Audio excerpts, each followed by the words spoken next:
Mi nombre es Joaquín Salazar. Tengo 65 años y mi propia hija me miró a los ojos durante una discusión familiar y me dijo las palabras que me rompieron el alma para siempre. Papá, sinceramente preferiría no tener padre antes que tener uno como vos. En ese momento algo se murió dentro de mí, así que decidí cumplir exactamente su deseo. Vendí todo lo que tenía y me fui de su vida sin dar explicaciones. Pero lo que mi hija Victoria nunca se imaginó es que cuando un padre desaparece completamente, las consecuencias van mucho más allá de lo que había calculado en su momento de enojo. Imagínate la escena. Es viernes por la noche. Estamos en la cocina de mi casa después de una reunión familiar que había comenzado bien, pero terminó mal. Victoria había venido con su esposo Mateo y mis nietos para cenar, como hacíamos ocasionalmente.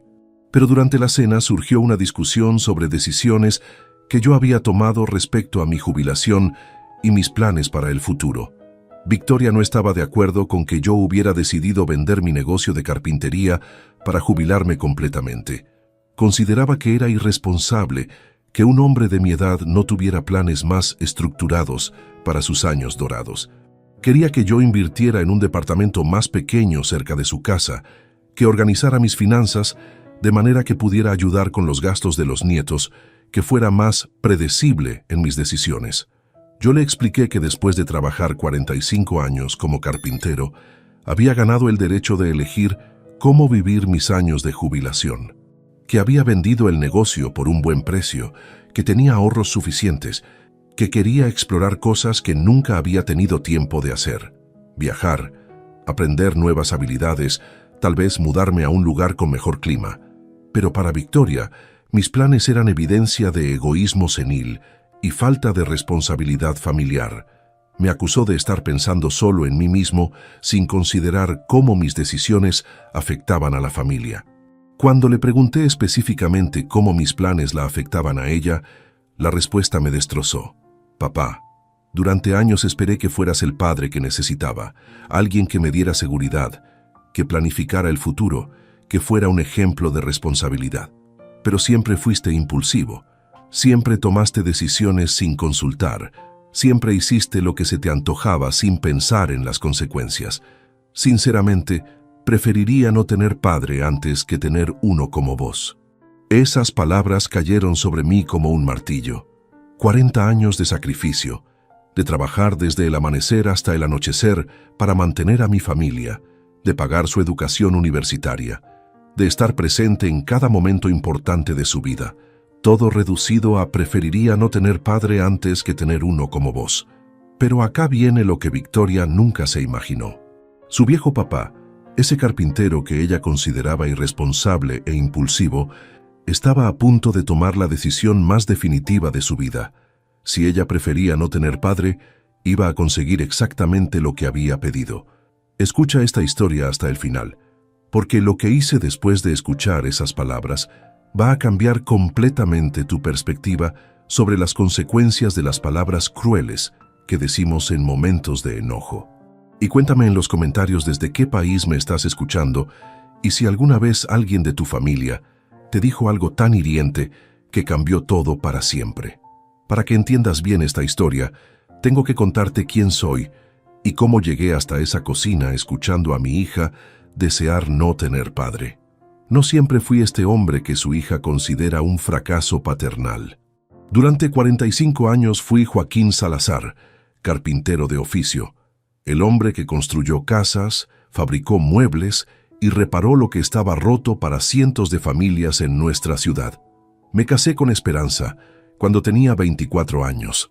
Ella trabajaba como secretaria en una oficina municipal y tenía esa organización natural que complementaba perfectamente mi personalidad más espontánea.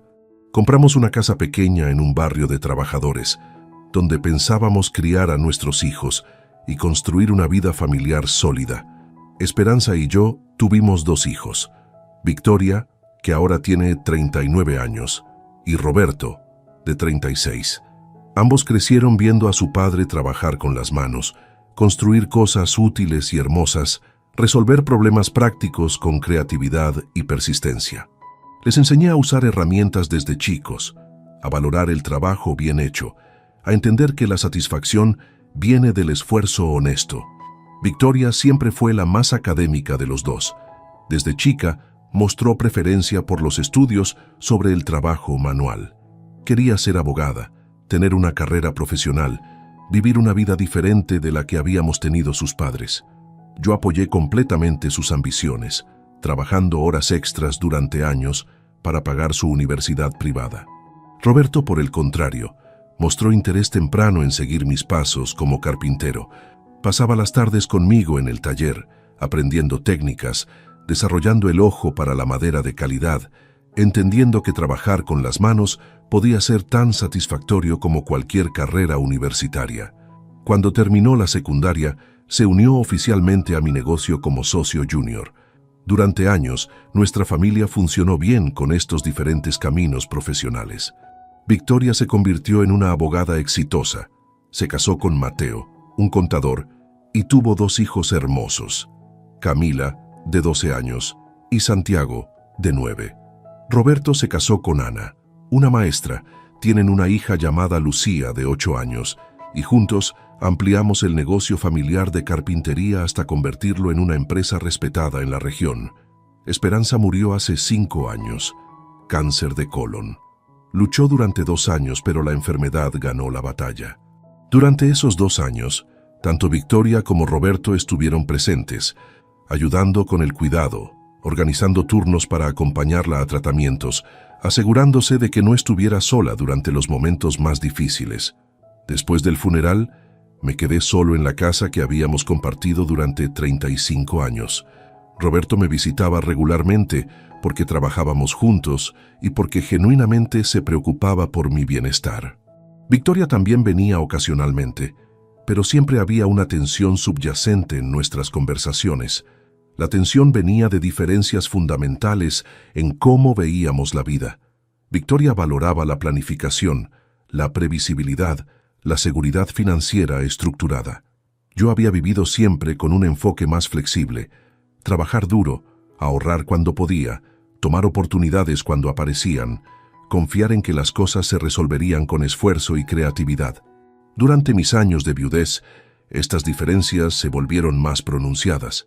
Victoria constantemente me daba consejos sobre cómo organizar mejor mi vida, qué inversiones hacer, qué seguros contratar, cómo planificar mi jubilación, dónde debería considerar mudarme para estar más seguro conforme envejeciera. Yo apreciaba su preocupación, pero también me molestaba que asumiera que yo no sabía cómo cuidarme.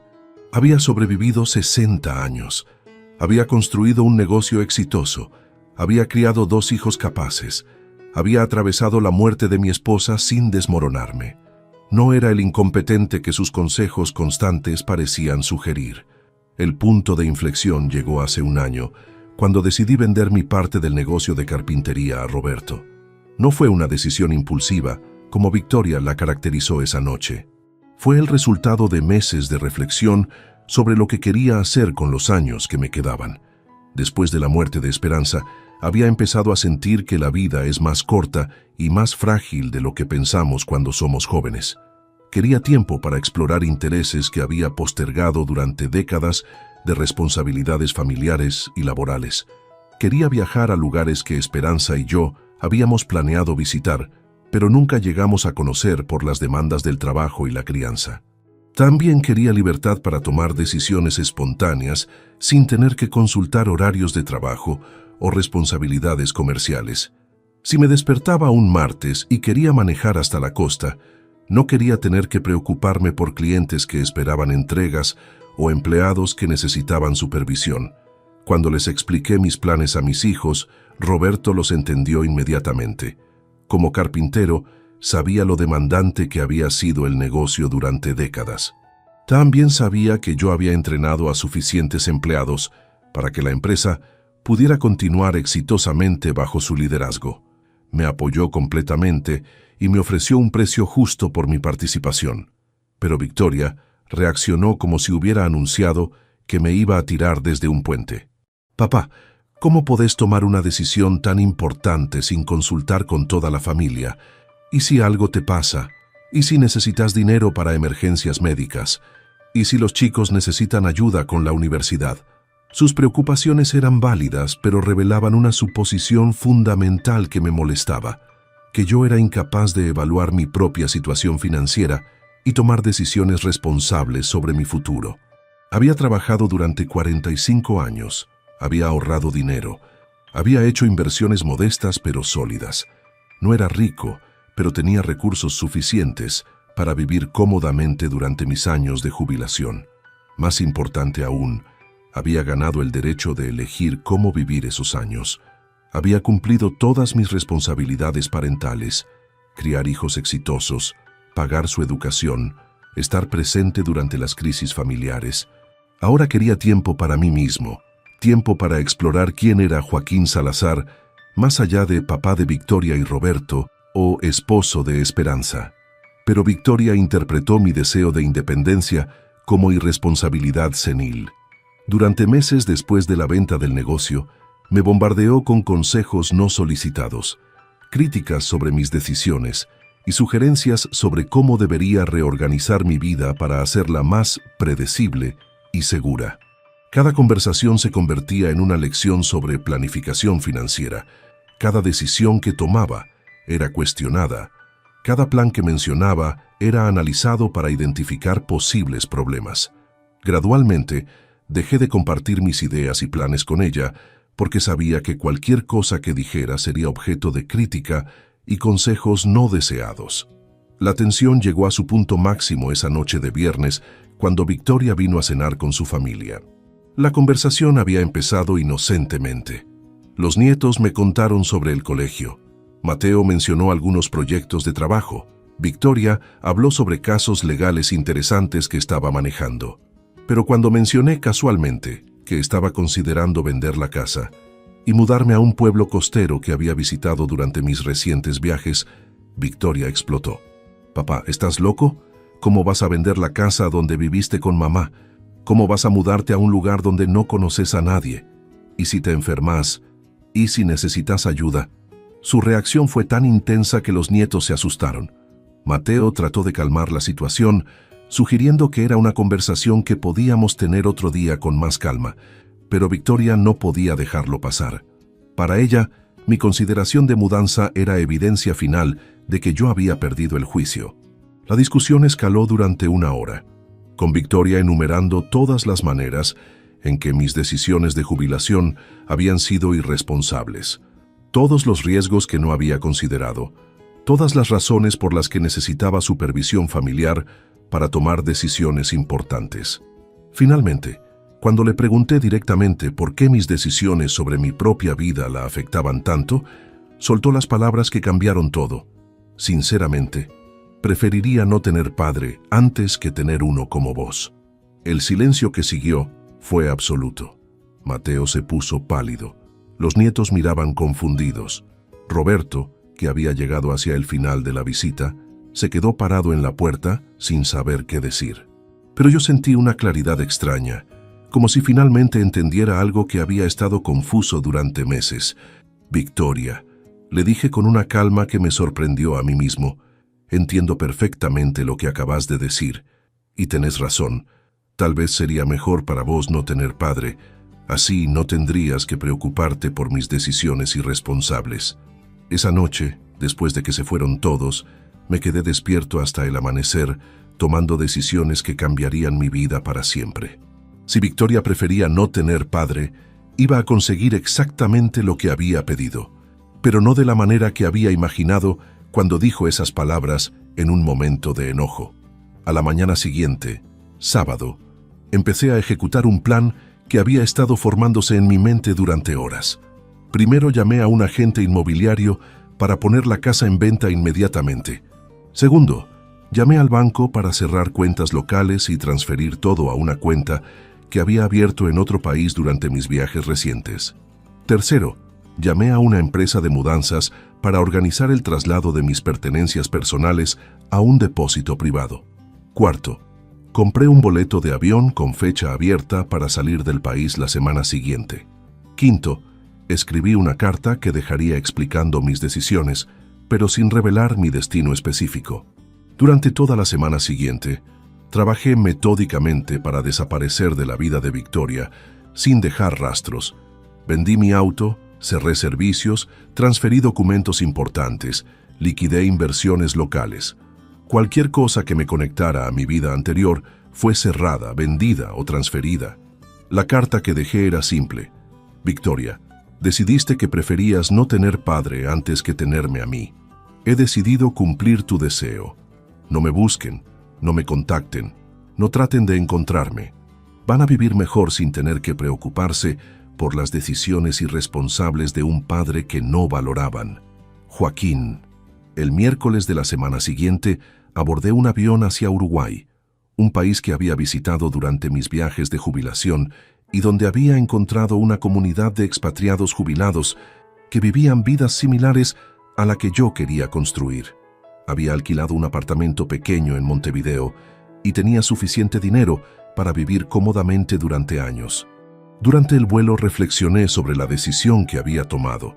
No era venganza contra Victoria, aunque entendía que ella lo percibiría así. Era una decisión de liberación personal. Durante meses había tratado de hacerle entender que tenía derecho a vivir mis años de jubilación según mis propios términos, pero ella había interpretado cada expresión de independencia como evidencia de incompetencia. Su declaración de que prefería no tener padre simplemente me había dado permiso para hacer lo que probablemente debería haber hecho meses antes: vivir mi vida sin tener que justificar cada decisión ante alguien que nunca iba a aprobar mis elecciones de todos modos. Los primeros meses en Montevideo fueron de adaptación, pero también de liberación. Por primera vez en décadas, mis días eran completamente míos. No tenía que explicar por qué elegía un restaurante específico, por qué compraba ciertos libros, por qué decidía caminar por ciertos barrios, por qué conversaba con ciertos extraños. Alquilé un pequeño taller donde podía seguir trabajando madera como hobby, sin la presión comercial que había dominado mi vida durante décadas. Empecé a tomar clases de español rioplatense para mejorar mi comunicación local. Me uní a un club de expatriados, donde conocí a otras personas que habían tomado decisiones similares de empezar nuevas vidas en países diferentes. También empecé a hacer trabajo voluntario en una organización que construía muebles para familias de bajos recursos. Era una manera de usar mis habilidades de carpintería para ayudar a otros, pero sin las complicaciones comerciales que habían caracterizado mi trabajo anterior. Durante este tiempo, no tuve contacto alguno con mi familia en Argentina. Había cambiado mi número de teléfono, había cerrado cuentas de email anteriores, había eliminado toda presencia en redes sociales. Si querían comunicarse conmigo, tendrían que hacer un esfuerzo considerable para encontrarme, y había dejado claro en mi carta que no quería ser encontrado. 6 meses después de mi desaparición, mientras caminaba por el mercado del puerto de Montevideo, me encontré con algo completamente inesperado. Roberto estaba parado en un puesto de frutas, claramente buscando algo o alguien. Cuando nuestros ojos se encontraron, su expresión pasó del shock al alivio inmediato. «Papá», me dijo acercándose rápidamente, «llevamos meses buscándote. ¿Estás bien? ¿Por qué te fuiste así? ¿Por qué no respondiste ninguno de nuestros intentos de comunicación?» Su presencia allí significaba que habían invertido tiempo y recursos considerables en encontrarme. También significaba que mi desaparición había tenido impactos que yo no había calculado completamente cuando tomé la decisión de irme. «Roberto», le dije, «estoy perfectamente bien. Me fui porque Victoria dejó muy claro que prefería no tener padre.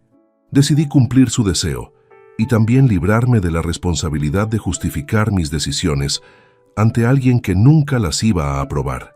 Roberto me contó entonces sobre los meses que habían pasado después de mi partida.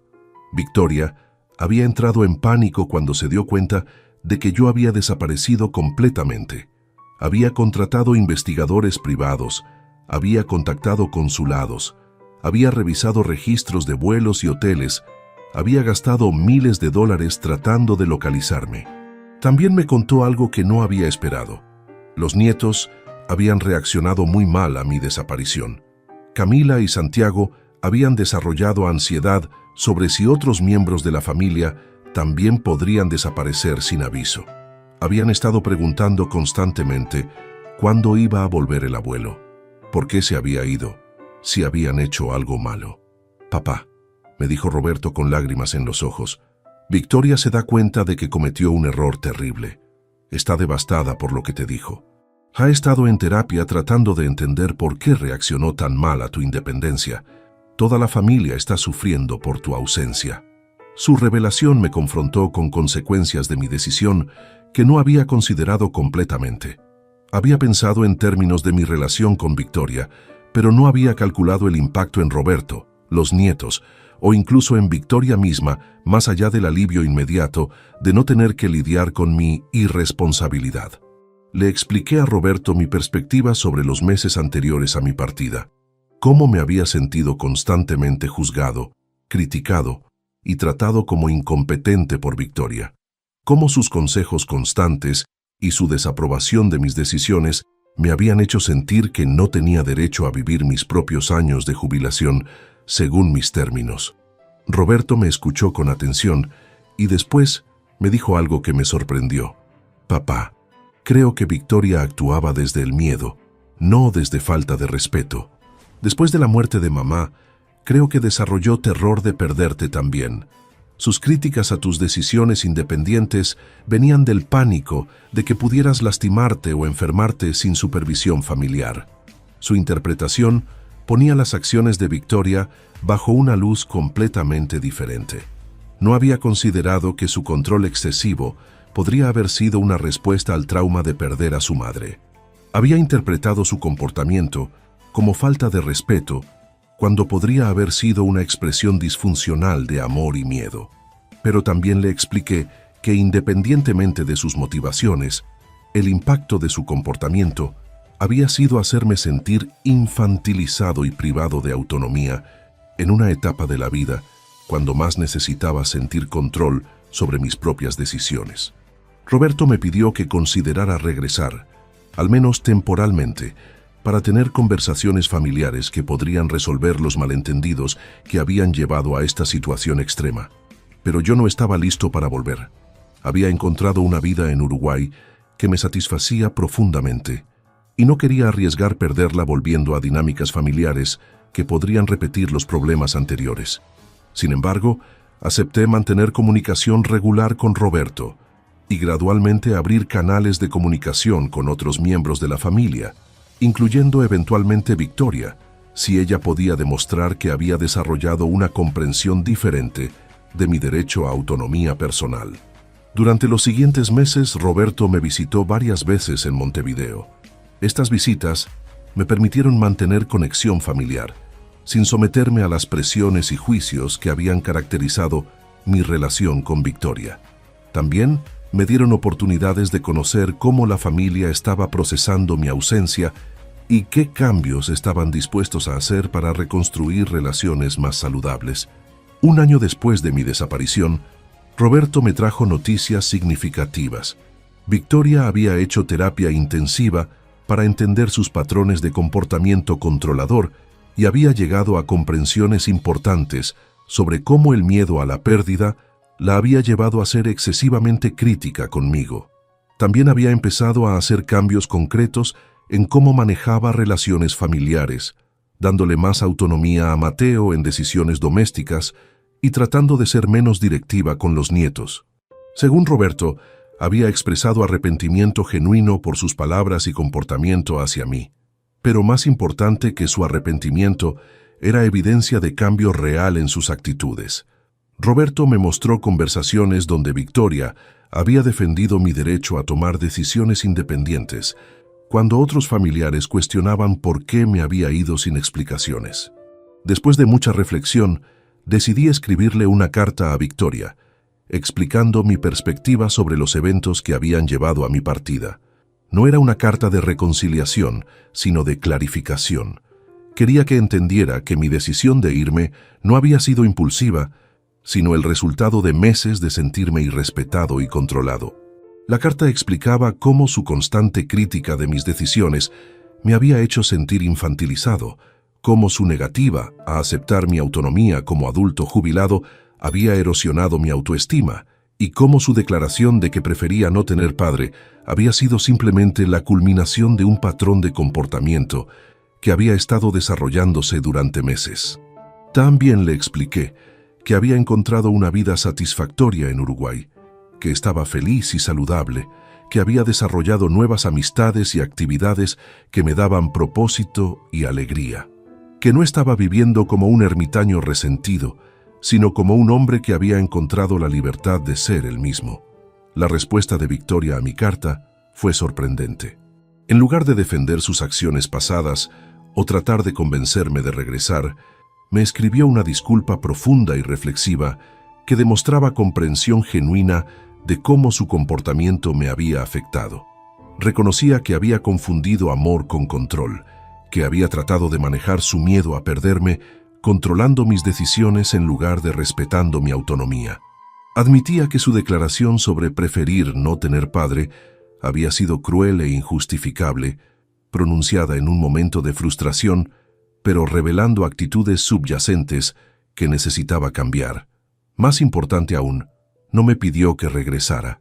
En cambio, me dijo que respetaba mi decisión de construir una nueva vida en Uruguay y que esperaba que pudiéramos reconstruir una relación basada en respeto mutuo sin importar la distancia geográfica. Esa carta marcó el comienzo de una nueva fase en nuestra relación. Empezamos a intercambiar mensajes regulares donde podíamos conversar sin que ella tratara de influir en mis decisiones o sin que yo me sintiera a la defensiva sobre mis elecciones de vida.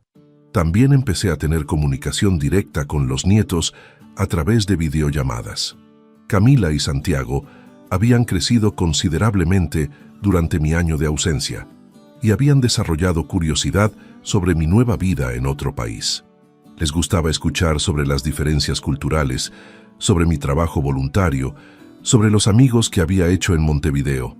2 años después de mi partida, Victoria me pidió si podía visitarme en Uruguay, no para convencerme de regresar, sino para conocer la vida que había construido y para tener conversaciones cara a cara sobre nuestra relación familiar en un ambiente neutral. Acepté su visita con cautela, pero con esperanza. Cuando llegó a Montevideo, pude ver inmediatamente que había cambiado. Era menos tensa, menos controladora, más dispuesta a escuchar sin juzgar. Durante su semana de visita, le mostré mi apartamento, mi taller, mis actividades voluntarias, mis amigos expatriados. También tuvimos conversaciones largas y honestas sobre los años anteriores a mi partida. Victoria reconoció patrones de comportamiento que no había visto antes, y yo también reconocí maneras en que podría haber comunicado mejor mis necesidades y límites en lugar de simplemente desaparecer. Pero lo más importante de su visita fue ver que realmente había desarrollado respeto por mi autonomía personal. No hizo sugerencias sobre cómo podría mejorar mi vida. No criticó mis decisiones, no trató de convencerme de cambiar nada. Simplemente observó y apreció la vida que había construido. Al final de su visita, me hizo una pregunta que había estado esperando. «Papá, ¿hay alguna posibilidad de que algún día vuelvas a Argentina? Los chicos te extrañan, Roberto te extraña, yo te extraño, pero entiendo si has encontrado algo acá que te hace más feliz». Le expliqué que había considerado eventualmente dividir mi tiempo entre Uruguay y Argentina, pasando algunos meses del año con la familia y algunos meses viviendo independientemente en Montevideo, pero que cualquier arreglo así requeriría garantías claras de que mi autonomía sería respetada y mis decisiones no serían constantemente cuestionadas. Victoria me aseguró que había aprendido la diferencia entre preocuparse por alguien y tratar de controlarlo, entre ofrecer apoyo y imponer criterio, que si yo decidía pasar tiempo en Argentina, ella respetaría completamente mi derecho a tomar mis propias decisiones sobre dónde vivir, cómo gastar mi tiempo y cómo organizar mi vida. 3 años después de mi desaparición, decidí hacer mi primera visita de regreso a Argentina. Fue un viaje de prueba de 1 mes para ver si podía estar cómodo temporalmente en mi país de origen sin sentir las presiones que me habían llevado a irme. La visita fue reveladora. Victoria había mantenido sus promesas sobre respetar mi autonomía. Roberto había continuado manejando exitosamente el negocio de carpintería. Los nietos, ahora adolescentes, tenían perspectivas más maduras sobre por qué me había ido y por qué había elegido regresar. Durante esa visita, me di cuenta de que mi desaparición había enseñado lecciones importantes a toda la familia sobre respeto, autonomía y las consecuencias de las palabras crueles. Victoria había aprendido que el amor no requiere control.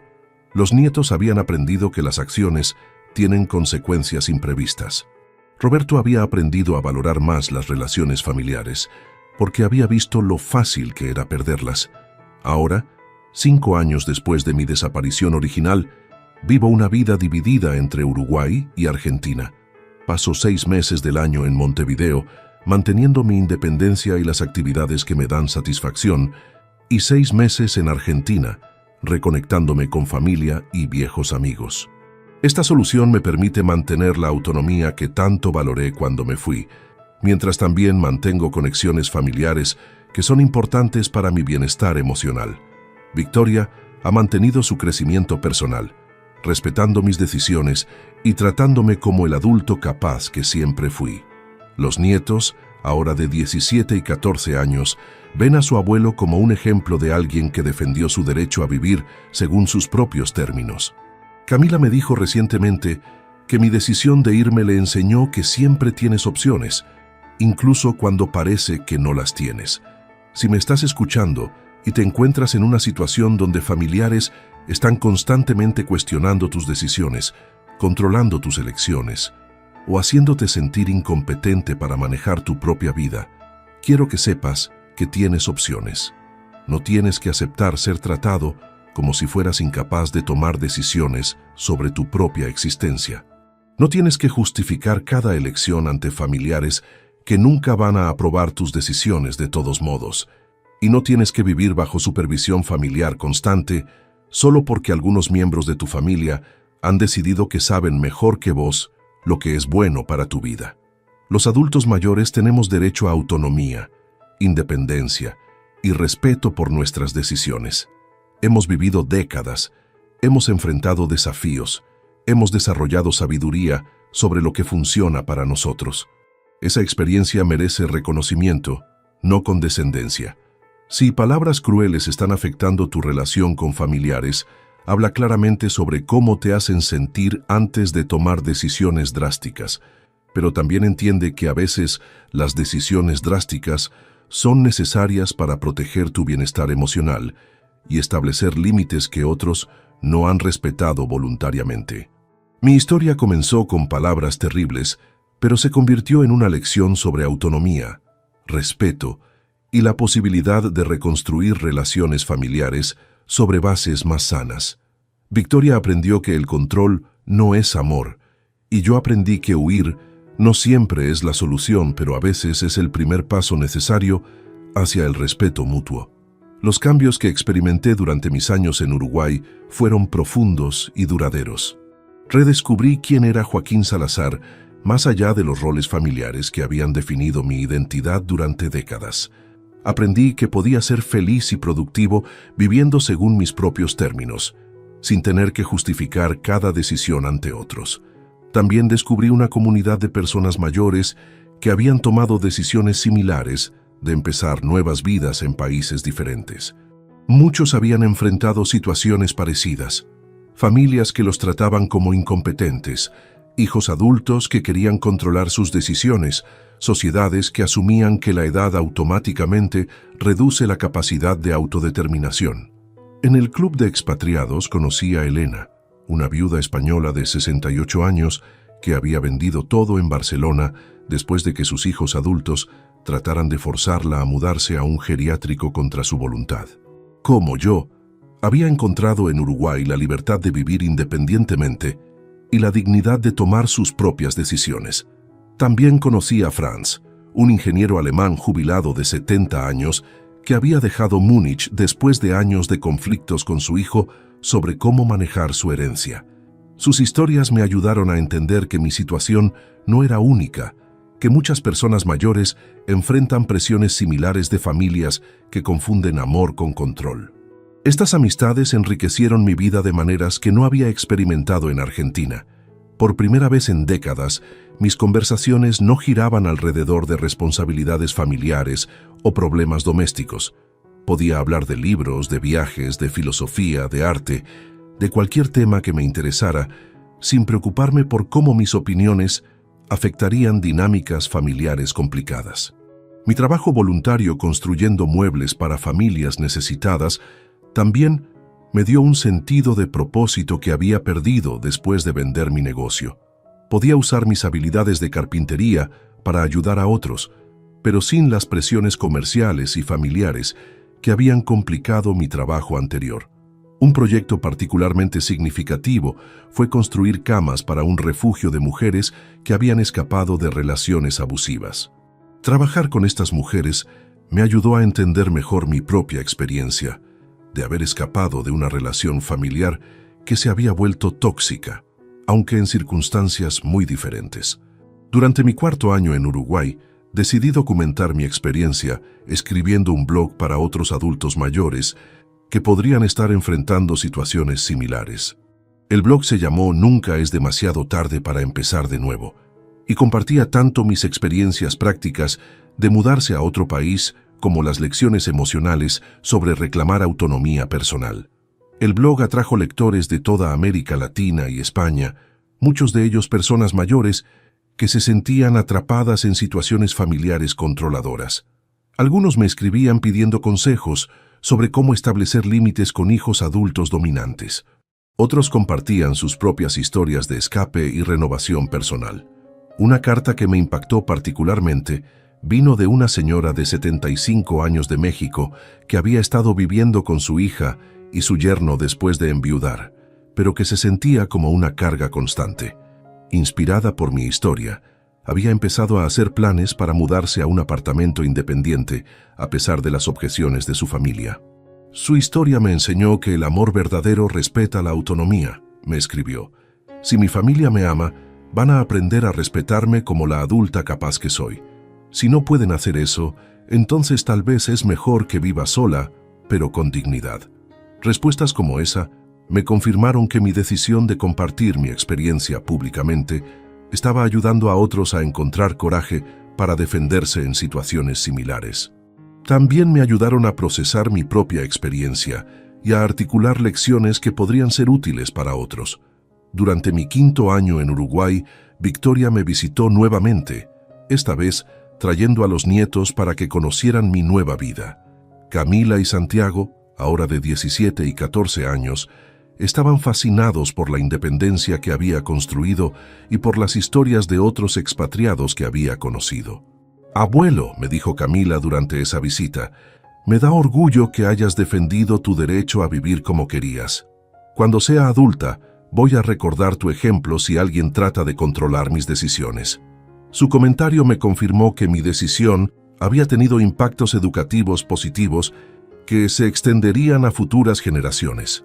Santiago, más directo como siempre, me preguntó, «Abuelo, ¿te arrepentís de haberte ido así sin avisar? ¿No podrías haber resuelto el problema de otra manera?» Su pregunta tocaba algo que había estado reflexionando durante años. Le expliqué que hubiera preferido resolver los conflictos con Victoria a través de conversación y negociación, pero que había intentado eso durante meses sin éxito.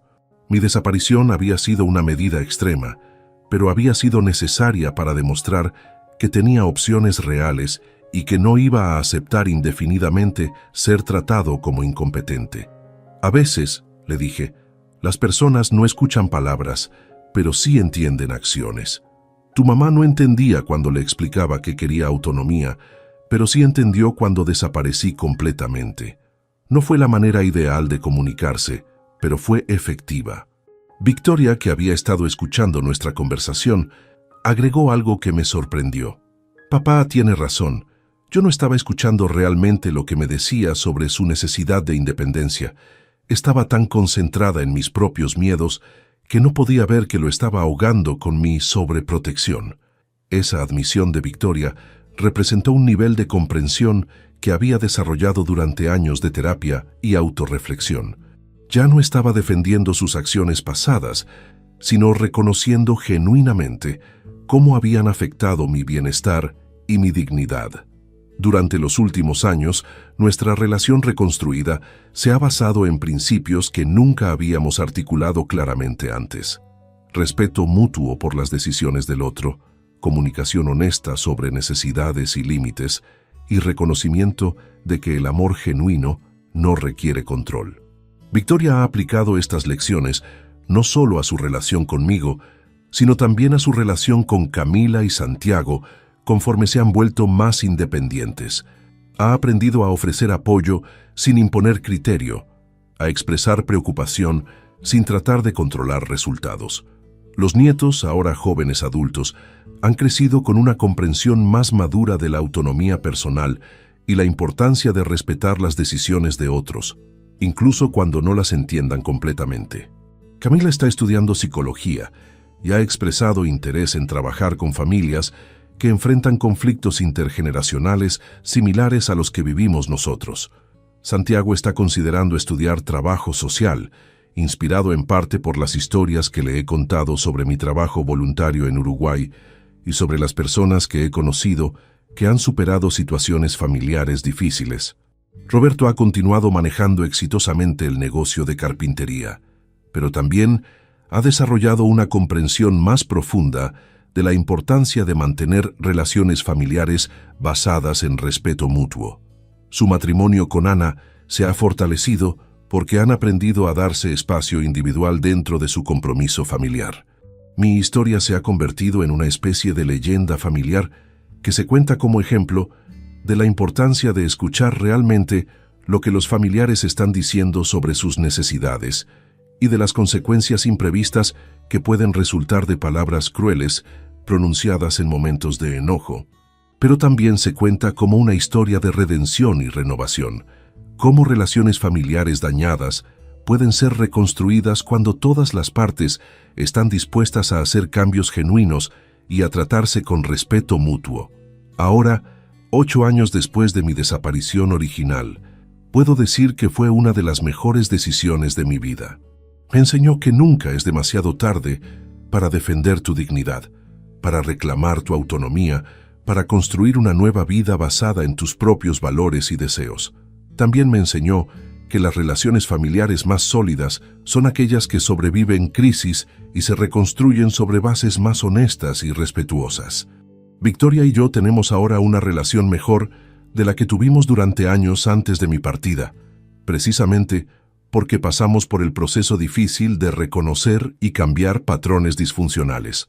Mi experiencia en Uruguay me dio perspectiva sobre lo que había estado faltando en mi vida en Argentina, la libertad de ser simplemente Joaquín, sin tener que cumplir expectativas familiares constantes o justificar decisiones personales ante otros. Esa libertad me permitió redescubrir intereses y pasiones que había descuidado durante décadas de responsabilidades familiares y laborales. Empecé a pintar, algo que había disfrutado cuando era joven, pero que había abandonado cuando las demandas del trabajo y la familia consumieron todo mi tiempo. También empecé a escribir, documentando no solo mi experiencia personal, sino también las historias de otros expatriados que había conocido.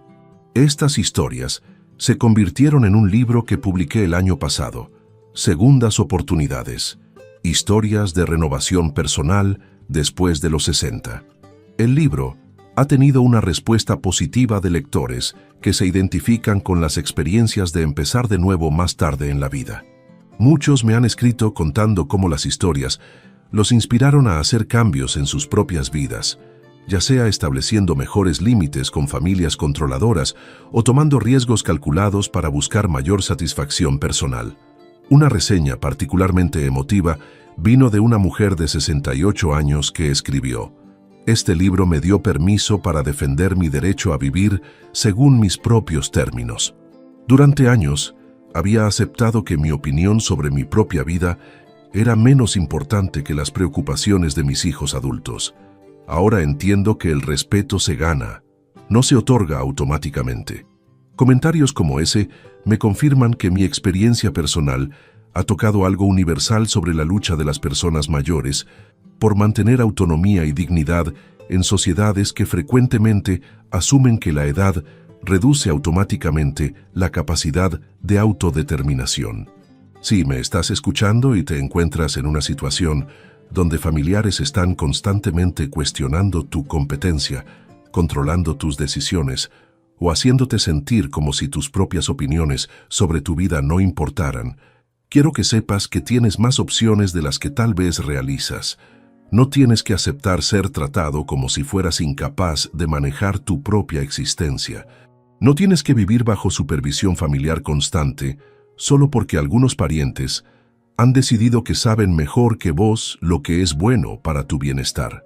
Los adultos mayores tenemos derecho a cometer nuestros propios errores, a tomar nuestras propias decisiones, a vivir según nuestros propios valores, incluso si otros no entienden o aprueban nuestras elecciones. La experiencia y la edad deberían otorgar más autonomía, no menos. Si estás enfrentando palabras crueles o comportamientos controladores de familiares, habla claramente sobre cómo te hacen sentir. Establece límites específicos sobre lo que estás dispuesto a tolerar. Busca apoyo de amigos, profesionales o grupos de apoyo que puedan ayudarte a mantener perspectiva. Y recuerda que, en último caso, siempre tienes la opción de alejarte de situaciones o relaciones que son genuinamente dañinas para tu bienestar emocional. No es abandono de responsabilidades familiares, es cuidado propio necesario. Mi desaparición fue extrema, y no recomiendo que todos tomen medidas tan drásticas, pero sí recomiendo que todos los adultos mayores entiendan que tienen poder real para cambiar situaciones que no los están sirviendo, incluso cuando otros insisten en que no tienen opciones. Cuéntame en los comentarios si esta historia te inspiró a reflexionar sobre tu propia autonomía personal o sobre cómo tratas a los adultos mayores en tu familia. Cuéntame desde qué país me estás escuchando y si alguna vez tuviste que tomar decisiones difíciles para defender tu dignidad personal, porque al final, mi historia no es solo sobre un hombre que desapareció después de palabras crueles. Es sobre el derecho fundamental de toda persona a vivir con dignidad y autonomía, independientemente de la edad. Es sobre la importancia de escuchar realmente lo que nuestros familiares nos están diciendo sobre sus necesidades, y es sobre la posibilidad de reconstruir relaciones familiares sobre bases más sanas, después de crisis que inicialmente parecían destructivas. Las palabras tienen poder para herir profundamente, pero las acciones tienen poder para sanar y transformar. Victoria aprendió que sus palabras crueles tuvieron consecuencias reales que cambiaron nuestra familia para siempre, pero también aprendió que el cambio genuino puede reparar daños que inicialmente parecían irreparables. Tu vida te pertenece a vos, sin importar tu edad. Tu dignidad no está sujeta a negociación familiar, y nunca es demasiado tarde para defender tu derecho a vivir según tus propios términos, incluso si eso requiere decisiones que otros van a considerar extremas o incomprensibles. A veces las decisiones más difíciles son las que nos llevan a las vidas más auténticas y satisfactorias. Mi decisión de desaparecer fue dolorosa para todos, pero ultimately nos enseñó lecciones sobre respeto, autonomía y amor genuino que han hecho nuestra familia más fuerte y más honesta. Si estás considerando cambios importantes en tu vida para reclamar tu autonomía, evalúa cuidadosamente tus opciones, busca apoyo apropiado y recuerda que tienes derecho a priorizar tu propio bienestar emocional y dignidad personal.